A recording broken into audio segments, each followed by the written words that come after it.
Okay, guys, Panzer J back here in Operation Champ. So we're up to turn number 9, July 1940. So it's going to be turn 9.7 for the U.S. KMT. And the U.S. is now at war. If you watched Madman Dan's Japanese turn, he declared war on the United States.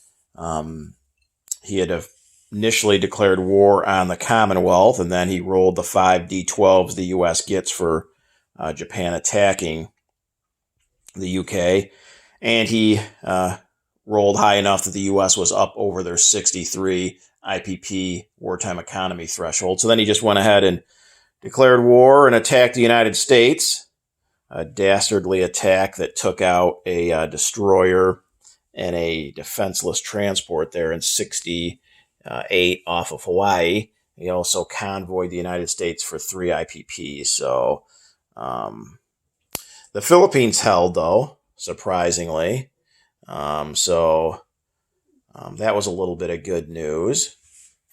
So for the United States now, we are going to go ahead and declare war on Germany. We're at wartime economy, so we can declare war on a major power that has declared war on another nation prior. So, and obviously Germany has on a bunch of nations in Europe. So the United States is now going to declare war on Germany, and they are at war with both the Japanese and the Germans. So what that means down in South America is all of those Brazilian territories, which consists of Brazil as well as Argentina, since Brazil won that war between those two countries. All those now line and become, in essence, the United States. So I'm going to go ahead and swap out all the pieces down there in Brazil and Argentina, and then also put the U.S. roundels down on those territories. And I believe it adds up to 6 IPPs. I'll go ahead and add those up when I do my income at the end of the turn. One piece of housekeeping while I'm down here in South America, Madman Dan pointed out that I had railed this one infantry that's currently in Rio from Buenos Aires. I thought it was the same rail because in the rule book it just says South America has one rail movement. So, but he pointed out that it had to end its rail movement here in Pampas because the gauge is different from Argentina to Brazil. So I'll just put him down in Pampas, and that ended his movement there. So that should be it for housekeeping. So we've got our 6 tech rolls. So we are going to go for jet fighters, which is currently at stage 3, and I need an 8 or higher. Heavy bombers at stage 2, a 9 or higher. Long-range aircraft stage 1, 7 or higher. Advanced subs stage 2, 8 or higher. Strategic rocket stage 1, 9 or higher. And that's 5. And for the 6th one, we're going to go for heavy battleships at stage 2, 7 or higher.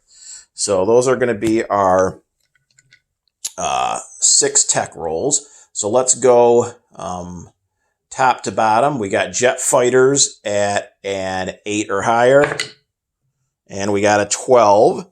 So that actually finishes off jet fighters, so that's good.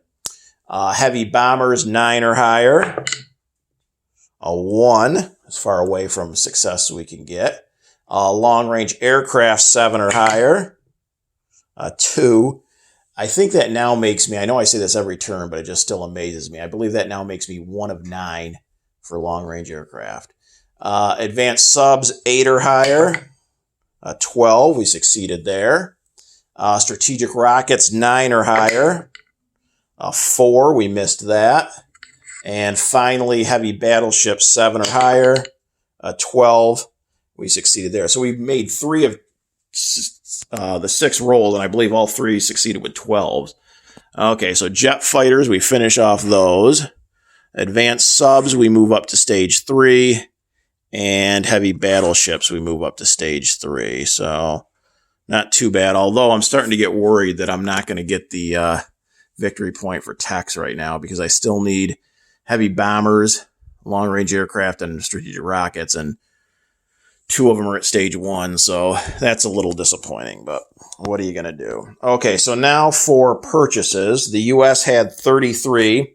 They ended the last turn with 36, but again, the Japanese convoyed me for 3 IPP, so I have $33 to spend.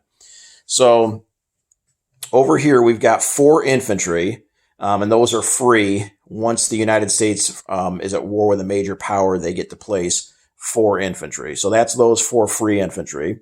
Then we're going to start construction on 3 light carriers, and with improved construction, they're 3 apiece, so that's 9.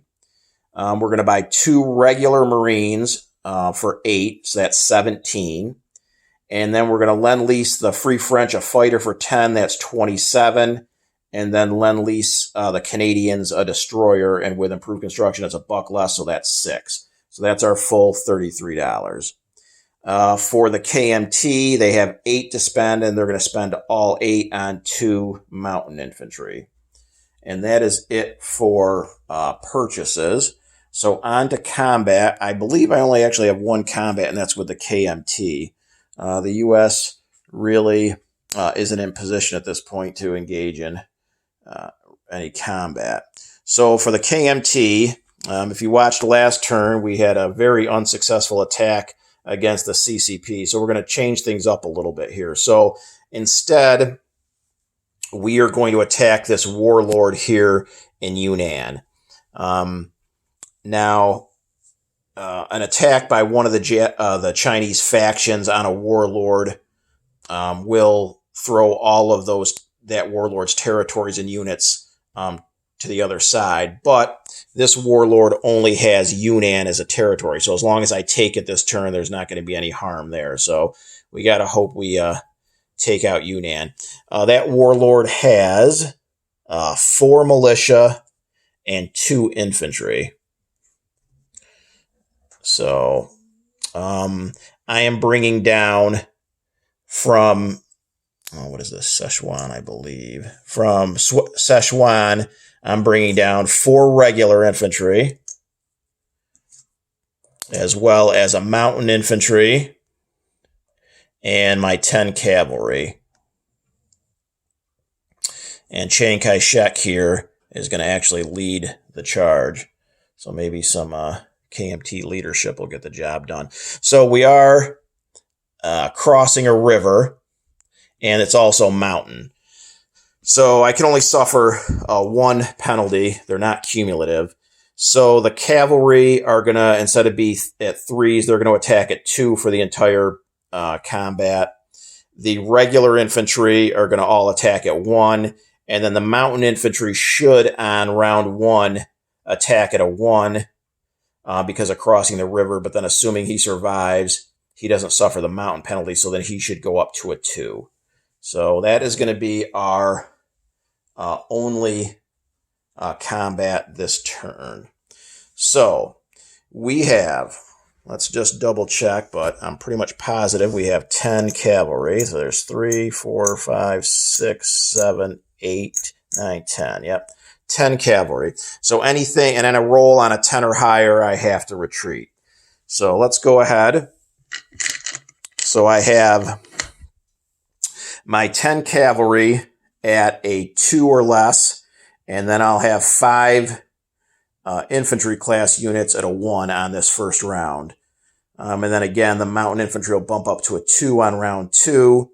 That warlord, the 4 militia defend at a 2, and the 2 regular infantry at a 4. So let's do our 10 cavalry first. And that is, wow. 1, 2, 3, 4 retreats and no hits. So this is not going well.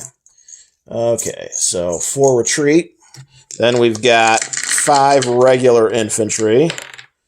Okay, so 4, 5. So I need a 1 for any of these. Oh, we did get 1 hit. So 1 hit, and then 1 has to retreat. So I'm going to retreat my regular infantry.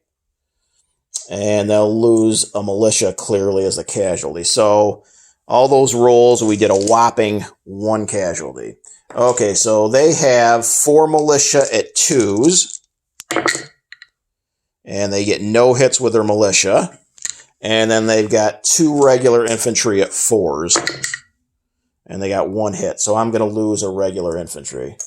So we are going to press the attack. If not, then that would turn to CCP territory, so we got no choice. Okay, so we had 4 cavalry retreat, so that leaves us with 6 cavalry. And then our mountain infantry should now be attacking at a 2. So that should be altogether 7 rolls at a 2 that I have this round. So 7 2s. 4 retreat. Wow. Okay, no hits and 4 retreat. And then we've got 2 regular infantry left at 1s. And 1 retreated and we got 1 hit. So they'll lose another militia. Okay, so they've got 3 militia at 2s. No hits. And 2 4s for their regular infantry. Holy shit. 2 hits. So we'll lose a regular infantry and a cavalry, I guess. Well, we're just going to keep going. So we're down to 2 cavalry and a mountain infantry. So 3 2s. No hits. They get their 2 militia at 2s. No hits. Their 2 infantry at 4s. 1 more hit. Well, I'll lose a cavalry, so I'm down to a cavalry and a mountain. I guess we'll retreat. So that was another completely useless battle. So now that will become CCP, and they're left with 2 militia and 2 infantry. So I'll take that off and make that CCP. So I retreated with a total of 4, it looks like 8 cavalry and 2 regular infantry, it looks like retreated. I'll double check that on the video, but... And then the mountain infantry as well goes back to Szechuan. So... not good for the KMT. Chiang Kai-shek just fell over, and I think that's pretty much appropriate at this point. Okay, so that's it for our 1 attack. Non-combat, let's go over and start with the United States first. So we are going to rail. We have an infantry and a light armor in D.C., so they're going to rail up to New York.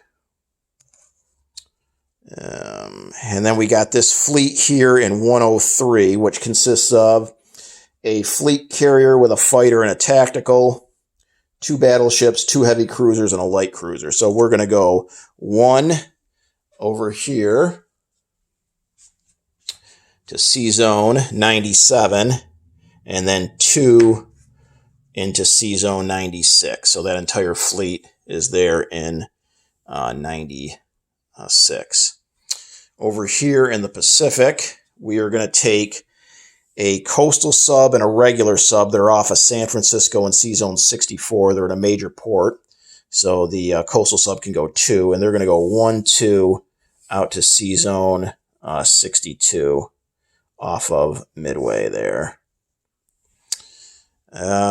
This destroyer here off of Wake is going to come down 1, 2, 3 to C-Zone 95. And I believe that's it for the Americans. And then in South America, we are going to take this infantry in Pampas, move him up 1 to Rio, and then rail our artillery in Buenos Aires up to Pampas. And I believe that is it for now. Oh, KMT.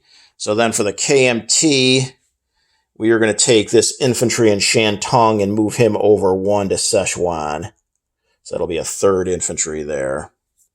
And that should be it for the non-combat moves.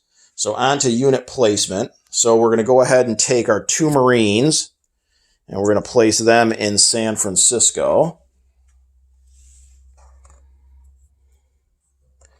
And then with our 4 free infantry, one of them is going to be placed in San Francisco.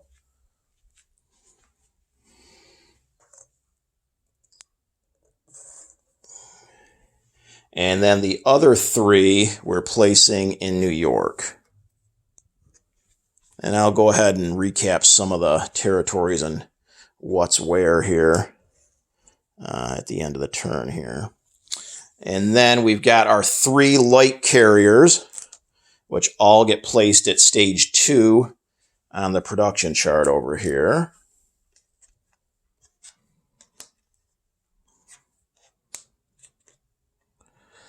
And then we've got our Lend-Lease units. So the Canadian destroyer can go right in C-Zone 21 over here. And then the Lend-Lease French fighter can leave Washington. There's nothing in the way, straight through to, what is this, Morocco, and then rail to northern Algeria, I believe. So that should be it for Lend-Lease units. And then we have our 2 KMT mountain infantry, and they're going to both be placed in Szechuan. And that is it for unit placement. So on to collect income. So the United States is at wartime economy of 63. And then let's go ahead and add up these territories in South America. We got 1, 2, 3, 4, 5, 6. Yep, six IPP worth of territory in South America. So that's up to 69.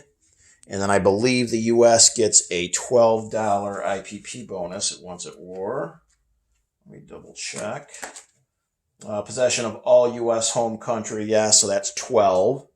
So that's up to 81. And then we do have wartime economy. So let's go ahead and roll our 2 D6s for that. And we got 9 on the wartime economy roll. So what did I say? We're at 81. So that should bring us up to an even 90. So let's get the industrial might of the United States going here in this game. We need a little bit of good news after the disasters that have befallen the KMT the last 2 turns. So that should be 90 IPP for the United States to spend on turn 10. The KMT is still at 6. They had spent everything, so they have 6. So 90 for the United States and 6 for the KMT. So now just to recap a little bit, over in New York, we have 5 infantry and 1 light armor. And C-Zone 30 are 3 transports, 2 coastal subs, a destroyer, and a light cruiser. South America, nothing changed down there. We don't really need to go over that. Over with the KMT, again, I'll double check. I might be off by one of the casualties here, but right now I have 8 cavalry, 3 regular infantry, 3 militia, and 3 mountain infantry there in Szechuan. In Nanking is 4 militia, and then in Quechao is 2 militia. Over in the Pacific, in C-Zone 62, we've got a destroyer, 2 coastal subs, and a regular sub. A destroyer down in 95. The fleet off of San Francisco in 64 is 2 battleships, a heavy cruiser, a destroyer, and 2 naval transports. The fleet in 96 is a fleet carrier with a fighter and a tactical. 2 battleships, 2 heavy cruisers, and a light cruiser. And then in San Francisco, we've got a medium bomber, a tactical bomber, 2 infantry, and 2 regular Marines. So that should be it. And then finally on the build chart in position 2 here, we've got a fleet carrier, 3 light carriers, 5 heavy cruisers, and 5 light cruisers. So that should be it for the U.S. KMT here on turn number 9. See what the Axis do here on turn number 10, and we'll see you at 10.7.